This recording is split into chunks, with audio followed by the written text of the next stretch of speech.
आज हम आप लोगों को एक कहानी सुनाने चल रहे हैं जिसका शीर्षक है अहंकार। एक बार एक मूर्तिकार ने अपने बेटे को मूर्तिकला सिखाने का निश्चय किया। बड़े होकर मूर्तिकार का बेटा भी मूर्तिकार ही बना। दोनों अब साथ में अपनी मूर्तियां बेचने हाट बाजार जाते और अपनी अपनी मूर्तियां बेचकर आते।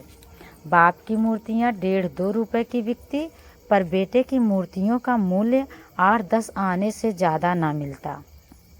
बाजार से आने के बाद मूर्तिकार अपने बेटे को पास बिठाता और मूर्ति बनाने में हुई त्रुटि के बारे में बताता और अगले दिन उस गलती को सुधारने के लिए समझाता।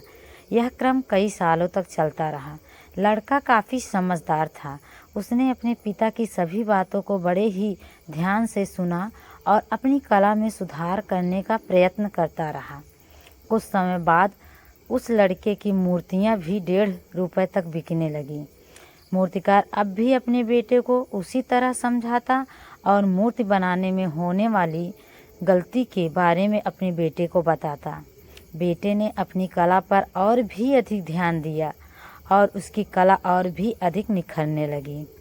अब मूर्तिकार के बेटे की मूर्तियां 5-5 रुपए तक बिकने लगी। बेटे की कला को सुधारने का क्रम मूर्तिकार ने अब भी बंद नहीं किया। एक दिन बेटे ने झुंझला कर कहा, आप तो दोष निकालने की बात बंद ही नहीं करते। मेरी कला अब तो आपसे भी अच्छी हो गई है। अब तो मुझे मेरी मूर्तियों के लिए 5 रुपए तक मिल जाते हैं, लेकिन आपकी मूर्तियों की कीमत अब भी 2-2.5 रुपए ही है।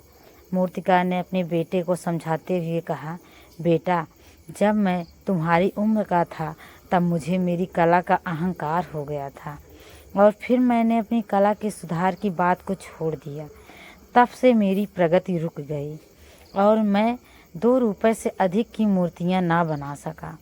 अपनी गलतियों को समझने और उसे सुधारने के लिए हमेशा तैयार रहो ताकि बहुमूल्य मूर्तियां बनाने वाले श्रेष्ठ कलाकारों की श्रेणी में पहुंच सकूं। धन्यवाद दोस्तों।